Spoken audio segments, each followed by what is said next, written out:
Hey yo, what's up mga katropa, and welcome to Joms TV. At sa vlog na ito ay magsa-sightseeing tour na naman tayo featuring itong redevelopment ng Rizal Park. So later i-feature natin yan, pero bago muna yan, may kita nyo po, ito po ang Ross Boulevard at iyan naman po ang Manila Hotel and itong Katigbak Parkway. So yan ay papasok na ng makasaysayang Quirino Grandstand.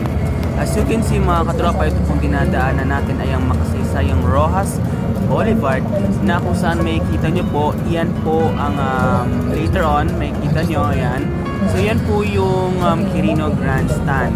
And also may kita nyo rin ay itong Kilometer Zero na kung saan ito ang pinaka-center point nitong layo mula po dito hanggang sa iba't ibang sulok ng ating bansa.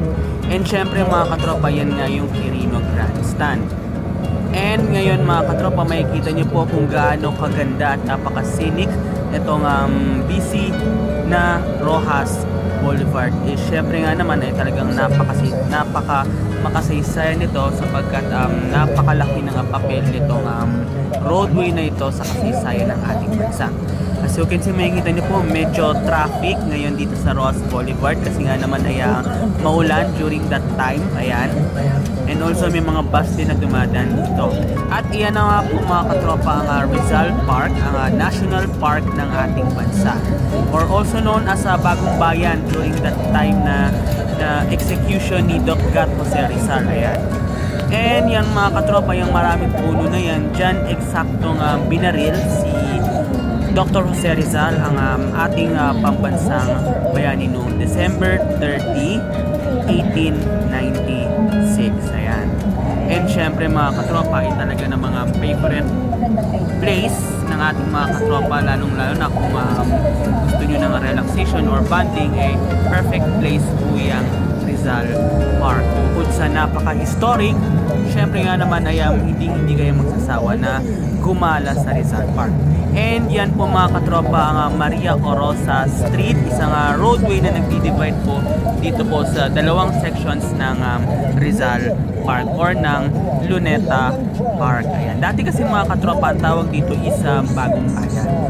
And yung building na yan mga katropa, yan po ang National Museum of Anthropology. Dati mga katropa, yan ang headquarters or main building ng Department of Finance. Yan po ay dinisenyo ni Juan Arellano na kung saan halo po yan sa neoclassical architecture gaya ng nakikita nyo architecture ng mga buildings sa Washington DC. So iyan po ang National Museum of Anthropology, formerly as Department of Finance building.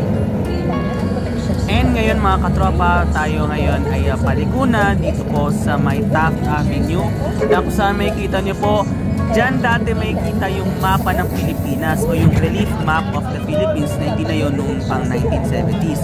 Pero ngayong mga taon, I guess, ay binuran or dinimolish na. And also nga pala yung statwa ni Lapu-Lapu together with the relief map of the Philippines ay parang bigyang daan itong ongoing na expansion nitong National Museum of the Philippines. So magdadagdag ng mga buildings itong National Museum and also part ng redevelopment dito po sa Rizal Park. So as you can see mga katropa, wala na yung mala 3D na architecture ng mapa ng Pilipinas and also yung statwa ni Lapu-Lapu, yung Statue of the Centennial Freedom sa opisyal na pangalan. And also mga katropa, makikita nyo po yan dun sa may other side, yan po ang National Museum of Natural History. Ayan, dating building ng Department of Tourism. Yan yung may dome na yan. So perfect, favorite, perfect place yan pala ng ating mga katropa.